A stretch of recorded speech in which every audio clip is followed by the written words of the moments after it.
Donald Trump is threatening to cancel a new movie about him that contains a scene where he rapes his wife, Ivana. The lawyers have been activated. The taunts are flying both ways. So let's discuss. I'm Dave Aronberg, state attorney for Palm Beach County, aka the Florida lawman, here on the MeidasTouch network. Thank you for all your views and likes and your comments. I love reading them. Please keep them coming.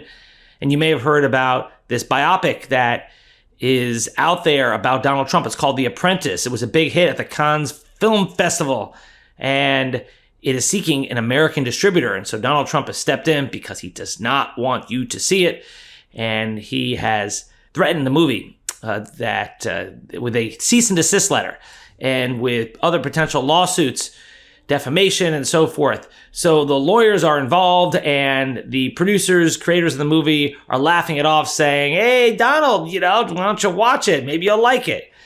I don't think Trump would like it. This movie stars Jeremy Strong. You know who that is? That's Kendall Roy from Succession. Yes, love that guy. And he's playing Roy Cohn, Trump's favorite lawyer, a mentor to Donald Trump.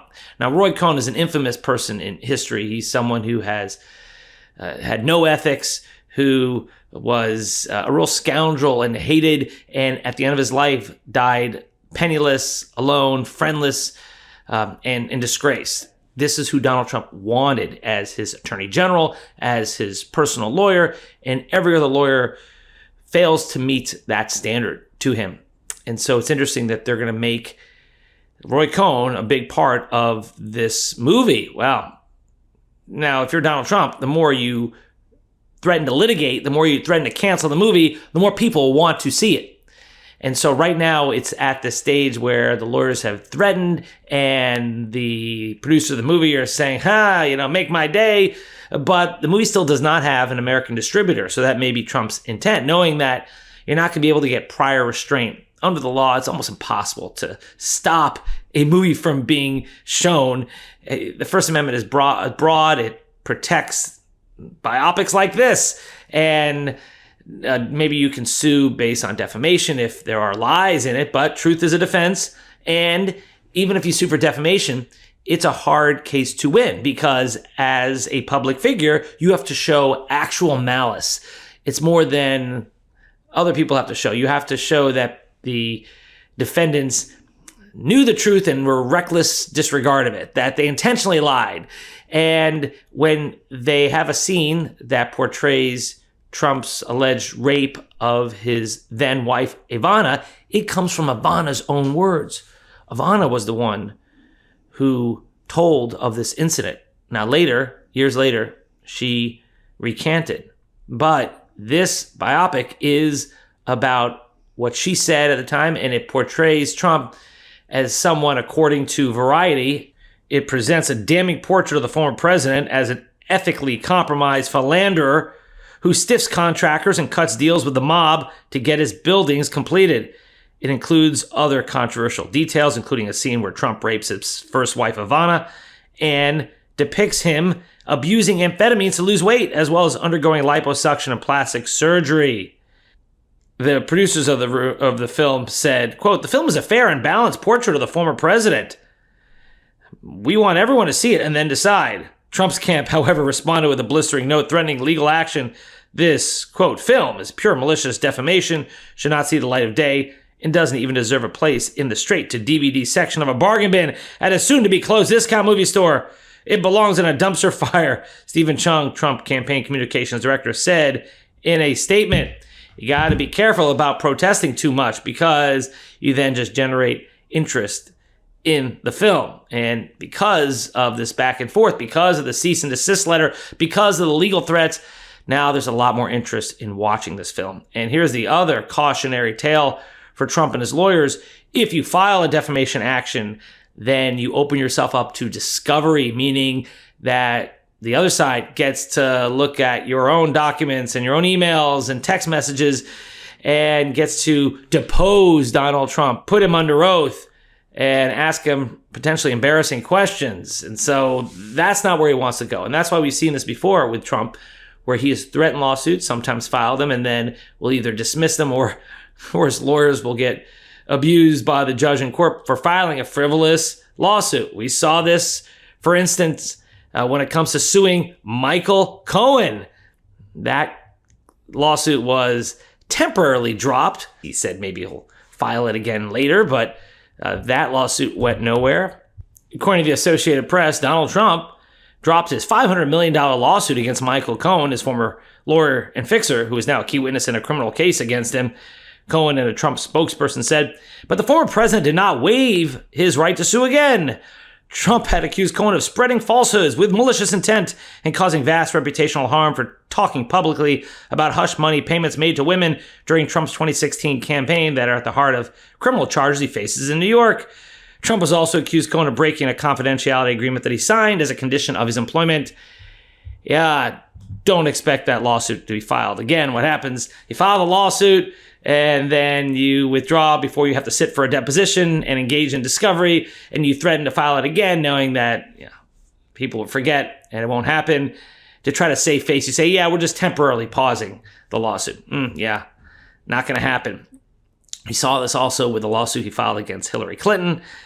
That was another frivolous one. He filed one against Letitia James.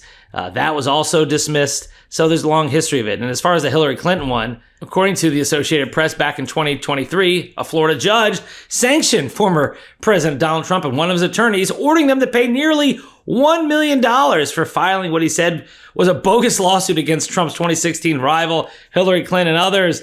In a blistering filing on Thursday, U.S. District Judge Donald M. Middlebrooks accused Trump of a pattern of abuse of the courts for filing frivolous lawsuits for political purposes, which he said undermines the rule of law and amounts to obstruction of justice. And here's another great quote from the judge. Here we are confronted with a lawsuit that should never have been filed, which was completely frivolous, both factually and legally, and which was brought in bad faith for an improper purpose, he wrote.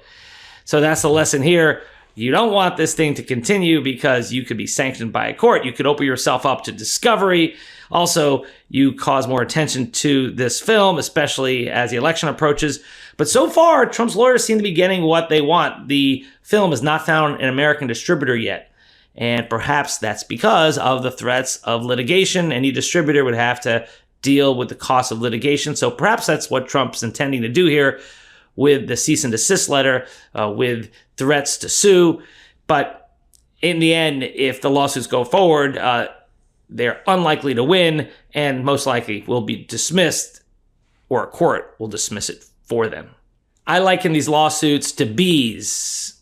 After they sting, they die. That's what happens. That's what Trump wants. He wants the sting of the article, of the attention that he's suing, that this must be false and malicious. Yeah, but then when the lights are turned off and the cameras are put away, the lawsuits are dismissed. So we'll see what happens here. This film is getting a lot more attention than otherwise. And in a close election, if this does come out, it could have an impact. And when it came to the E. Jean Carroll case, when it came to the current case in New York, the state of New York does not allow cameras in the courtroom. So people couldn't see for themselves the allegations that E. Jean Carroll made on the stand about sexual assault. They couldn't see the Stormy Daniels testimony about her sexual encounter with Donald Trump. But if this movie is ever distributed in the United States, then yeah, they'll see it. And perhaps they'll see it right before the election. So where Ivana Trump's accusation against Donald Trump came from, it was during their divorce proceedings, and she had a deposition, and it was revealed in a 1993 book called Lost Tycoon, the Many Lives of Donald J. Trump. And the Daily Beast quoted it. And soon after the Daily Beast article came out, Donald Trump's ex-wife Ivana disputed the story. She said that did not happen. Quote, I have recently read some comments attributed to me from nearly 30 years ago at a time of very high tension during my divorce from Donald. The story is totally without merit, Ivana said in a statement to CNN. This is where the movie gets its scene and where Trump is saying this didn't happen, it shouldn't be published. So we don't know because Ivana is no longer with us. She passed away last year and is famously buried on Trump's golf course in Bedminster. Sometimes the real world is stranger than fiction. And that's where we are. We'll keep following this and let you know how it goes. But From a legal standpoint, it's an uphill battle for Donald Trump to win, but in this case, he may want to win by losing, by trying to scare American distributors from putting this film out, especially before the election. So stay tuned. I'm Dave Aronberg, aka the Florida Lawman, here on the MeidasTouch Network. If you like this video, please like it, and please comment and maybe share with a friend. And I'll see you next time. Love this video? Make sure you stay up to date on the latest breaking news and all things Midas by signing up to the MeidasTouch newsletter at MeidasTouch.com/newsletter.